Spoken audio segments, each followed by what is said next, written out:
Welcome back to another video from the Serious Games Initiative here at the Wilson Center. I'm Liz Newbury, and the Serious Games Initiative is celebrating over 20 years of developing and researching gaming as a means for social good. Throughout the decades, our approach has focused on amplifying science policy discourse and engagement through gaming, with titles like Budget Hero and Fiscal Ship, which focus on the federal budget and decreasing national debt, to our latest games that focus on everything from environmental policy, like our plastic pipeline game, and also our series of AI games, one on bias in AI system called AI's Anatomy that's been up for a few awards, and a forthcoming game on deepfakes and mitigation. Stay tuned. We also support the broader field of practice, and one of the things that we wanted to do here with the 20th anniversary is take experts from the broader field of serious games to really examine the past, where we come from, the present, what is happening now, and the potential futures of serious games and where they're going. And I have the distinct pleasure to be joined here today by Mark. And Mark, I'm going to ask you first to introduce yourself and how you orient towards serious games. Awesome. Sounds great. Well, thanks, Liz. It's really nice to see you, and thanks for asking me to come on. I always enjoy talking about this, especially with you, because you've been in this space more than pretty much everybody at this point. So I'm Mark DeLoura. I'm an engineer by training. Grew up in kind of the VR era of the 90s. And yes, there was a VR era in the 90s, for those of you who don't know. Yeah, I attended college here at University of Washington in Seattle, where I'm at right now, and grad school at UNC Chapel Hill, and both of those places at the time were part of the burgeoning 90s VR movement that lasted for 4 or 5 years. And I really I caught the bug, the idea that I could go into a world, or I could create a world for somebody and they could experience it, not just stare at it. And then it could impact them in some ways. Like that was it for me. Like, how do I keep doing this? Of course, right after that, VR crashed and burned for the next 20 years. So I got into video games through some lucky accidents. Being well trained in 3D from VR as an engineer, when the console game industry moved towards 3D, I was well placed to help people out and encourage people to learn more about creating realistic worlds from VR and now in games. So I worked at Nintendo for about 5 years. The N64 era, any N64 game you see. The golden era of Nintendo, right? Well, I think so. Yeah, I mean, I love all those games. I left there just as we were doing GameCube bring up. I ran Game Developer Magazine for a year, and then moved to Sony PlayStation. I was at PlayStation for 5 years as well, kind of from the mid PS2 through PSP and PS3 bring up. And then when I left there, I spent probably 10 years as head of technology at various game publishers, so Ubisoft and THQ and some startups and things. Did a lot of consulting work. And then had a weird situation come up that wound up with me in the White House under President Obama, focusing on games. And that's what brought us to meet each other. Just to close the circle, and then we can roll back around. I spent 2 years in the Obama White House as a senior advisor for digital media, focusing on games for impact and also K-12 computer science education. And since then, that's been about 10 years now. And since then, I've been focused on trying to find ways to get more people to do more with games, mostly games for learning, but games for impact broadly. But learning is kind of the part that's stuck in my craw more than anything else. And so that's what I push mostly. Yeah, so thinking back to when you were hired in the Obama White House a decade or more now, what was the spark for that? What was the catalyst? Why were they looking for a game person? That's a great question. Well, there was a game in that time period called Foldit. And that game was a game about protein folding, which I'm sure you immediately think to yourself, that sounds amazing. I want to play that game right now. What the heck is protein folding? So what this game was complicated proteins fold up on themselves based on, the molecules, the atoms. And it's difficult to determine how they will fold.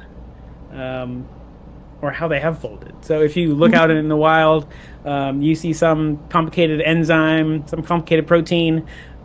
We may know that that protein exists, but we do not have the capability to look at it and figure out how that protein is folded up, um, except with X-ray crystallography, which is pretty much shooting X-rays at a molecule and guessing at what's inside the molecule based on the ways the X-rays bounce off. So that works really well with simple molecules. For more complicated molecules, that's really difficult and error prone. So what this game did was it trained players in how to solve protein folding problems from really simple problems, kind of typical game style. We're going to scaffold you up like through the simple folding and up through medium folding. And then the complicated ones are maybe things that exist in the world that we don't know about. Like we don't really know how these things fold, but we're curious what you'll say. So the goal of this game, this was a game that was created by some folks from the University of Washington and another place that I always forget the name of. And they also recently won there some of the Nobel laureates, right? Yes, yes, yeah. The guy who's at the University of Washington, who was, one of the people who won the Nobel Prize for chemistry, is one of the originators of this game, Foldit.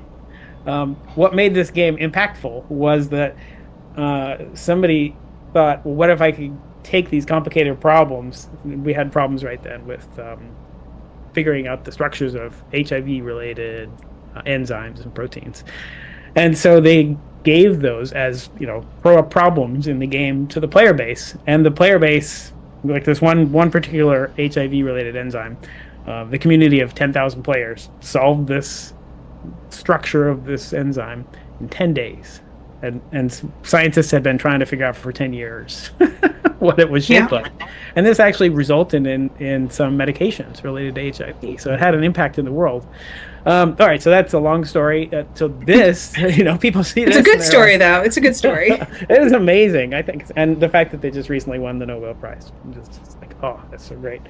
Um, but how can we do more of that? That's the question. In different areas, in different ways, engaging players, for citizen science, or whatever they're up to in their own life. Or are there ways that we can utilize games to encourage them to learn, that foreign language they've always wanted to learn, or go out and explore the forest and learn about foraging? We teach that to them through a game, or anything like this. So the Obama administration, that was a question on their mind, like, wow, look at Foldit. What else could we do? We don't really know. Who do we go to explore this for us? And so they reached out to Constance. Constance is at University of Wisconsin-Madison. Constance Steinkühler is amazing. She has a very academic focus. She is focused in this area. She came on board in the Office of Science Technology Policy and was there about 6-7 months, and really like pulled together the research community around this, to try to see like what problems do you see that we could solve, and hey, game research community, how do we utilize your expertise? How do we work with you? I came on after Constance left, and I had more of a build it focus. So Yeah. she rallied the research community. I was like, how do we make stuff? How do I get game companies to get involved? How do I get the agencies to be interested in building these kind of things? And how do we fund them? And so I was there for about 2 years in the Office of Science Technology Policy, just stirring people up, trying to get them to build stuff. And so we had the Federal Games Guild, which is now under you at the Wilson Center, which thank you very much for that. That's been a great home. And just trying to get agencies to take shots on goal. Like, what are the difficult problems that you have? How can we use games to maybe make an impact for you? And when I left, actually, Eric Martin came on after a bit of a gap, maybe 6 months or 9 months. Eric Martin, who had helped me throw the first White House Game Jam, he came on and he spent about 2 years in the same role. He had more of a player focus, which was super interesting. So he did things like work with Twitch to talk about the Affordable Care Act, things like this. So between the three of them, I think of us as an arc, maybe an inadvertent arc, but like research, building, and players was a great triumvirate. Yeah, it's really interesting how this sort of shift happened over time and that focus of, well, first we need to kind of know what we're doing, right? Let's gather the researchers. And I should mention that Constance was also integral in creating the Higher Education Video Game Alliance. Yeah, for Um, sure. and then you came on with more of the build it approach, as it were, which I think at the time was also very much needed because a lot of federal agencies needed a roadmap on how, okay, great, you've told us how great games are, Yeah. but now how can we implement them and like actually support them? So it is interesting to see that the arc, and then the players are obviously also super important. One of the reasons why we're interested in games, right? Yep. If we don't have players, Yeah, then it's really all about the everything else player. doesn't matter. Yeah. So thinking of that sort of trajectory, Mm. how is it in sort of fast forwarding to today? How is it sort of shifted in your opinion, or how is it transformed over the years? Mm. Yeah, I mean, you can go all the way back to the sort of originations of this field, right? So everybody talks about things like Oregon Trail and where in the world is Carmen San Diego and Mavis Beacon teaches typing, things like this as like games that also teach something. And this was 90s to early 2000s, sort of the CD-ROM era of Yeah. PCs is when this was really CD-ROMs popular. for the Gen Z watching, are these little flat, shiny disks that we used to put into computers to load files. Oh, that's rough. Yep, that's what those are. Yeah, when they launched, it was a big deal, right? And Yeah. Myst was a game in that time period that really took advantage of the CD-ROM. Wouldn't have been as a game that you really couldn't make before then. And I think parents were looking for things that they could do with this technology for their kids at home, and so there were a lot of educational experiences, some of which were games, some of which were encyclopedias, things like that. Yeah. But so that was a moment in time, 5, 7 years. It was a big hit, super popular, and then disappeared. And there was a lesson taken away from that by the broader entertainment-focused game industry, which was don't ever do that again. 'Cause all those companies went out of business. And so apparently making education-focused games is a good way to go out of business. And I think that was the takeaway. Unfortunately, 15 years passed, 20 years passed. So when we were coming on board and thinking about this and talking about this, there wasn't a whole lot really going on. There are definitely some things here and there. I'd seen some games that had gotten me inspired, but they were one-offs. They were people experimenting and exploring. Um, I think that then there was probably a period of, again, 5 to 7 years, maybe 10 years, where there was much more interest. And some of this coincided with us rallying at the White House. Some of it, hopefully, we helped cause some of it. But getting philanthropy to put money behind things, getting agency grants like the SBIR grants in place, the small business grants, those helped to really stir up the space a bit. MacArthur Foundation, Gates Foundation were really interested as well in putting money behind it. So people who were interested in making games and were interested in the space could see, like, all right, maybe there's a path to, if not profitability, at least revenue neutral. I'm not going to go out of Mhm. business, and I can try this out. And so more things were created. And also that there was a moment at which mobile apps were starting to really take off, and so they were fairly inexpensive to make compared to other things out there, and so it was easier to make experiments in this space. So I think there was a lot of really great work done for, I don't know, 7, 10 years. I feel like it's dwindled quite a bit now, and it makes me sad. There's still some, but mobile is more expensive than it used to be to build on for a variety of reasons.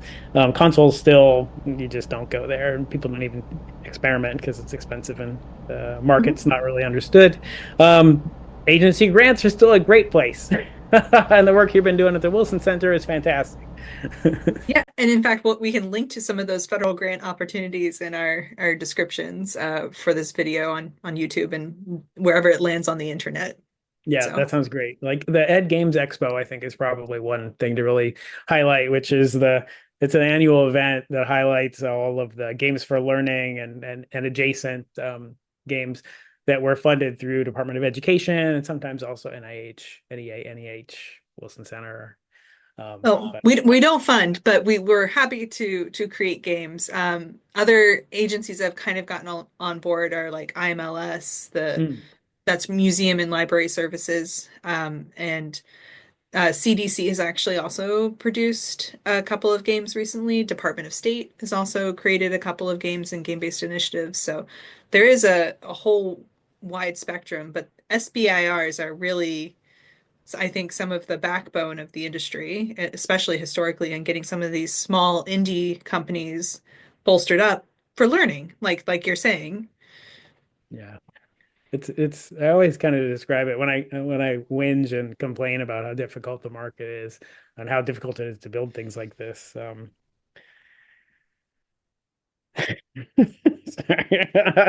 Take a deep breath. It'll be Um, okay.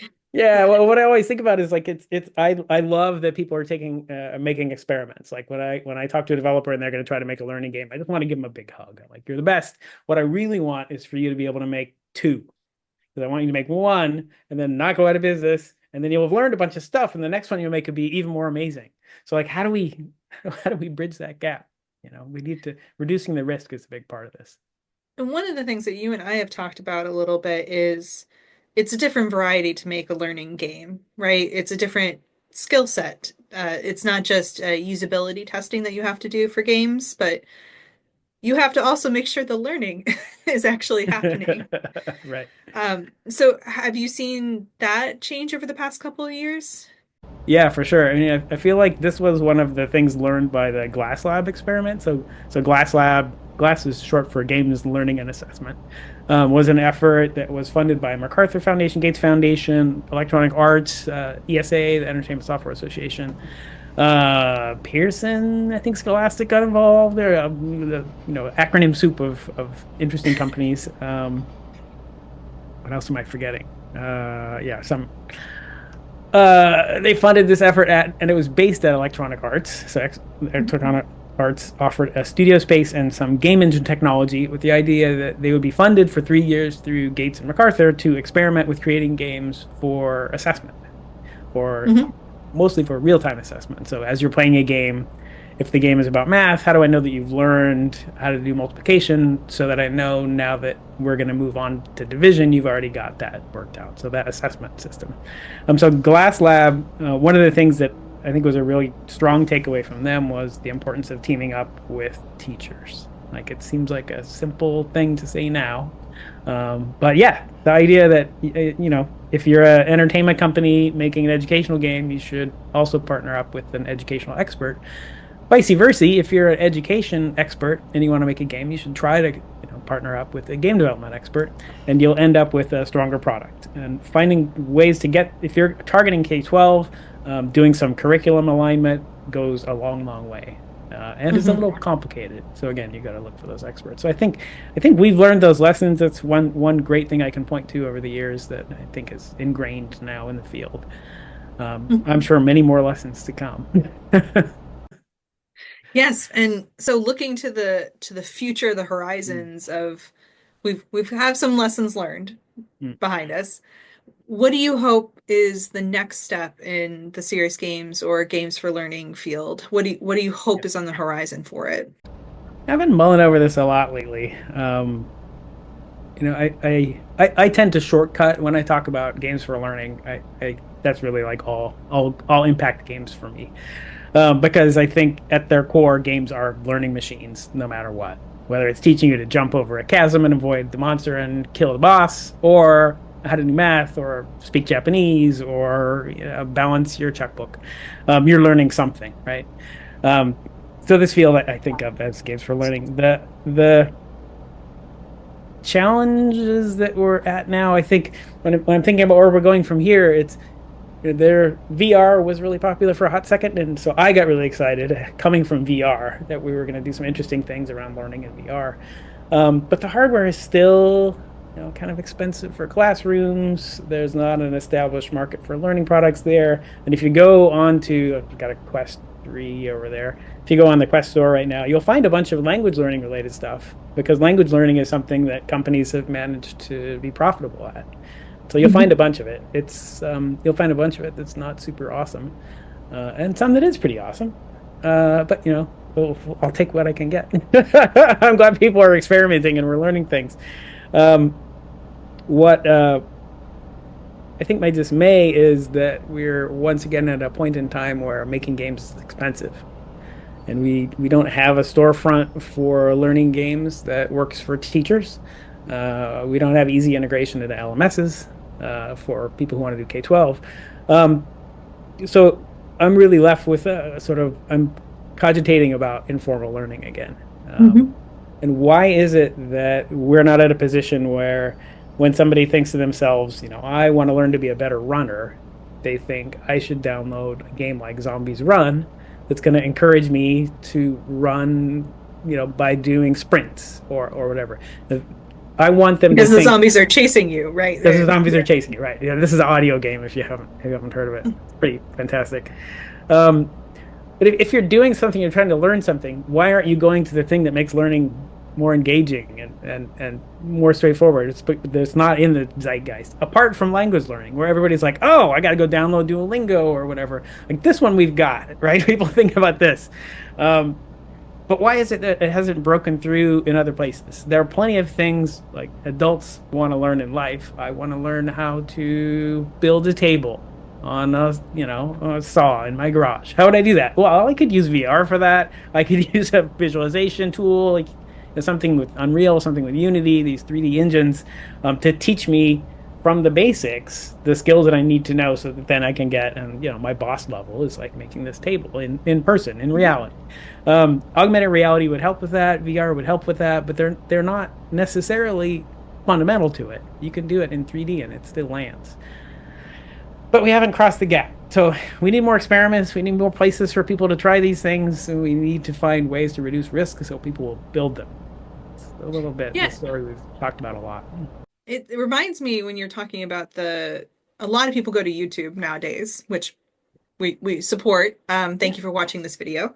But I think there's a haptic quality that might be missing from that. So like in your example of how do I build a table, I can imagine a scenario where it'd be very helpful to have an augmented reality or a VR headset where I can put that frustrating IKEA table together Yep. and not and like or at least see and like be able to like walk around it or something along those lines.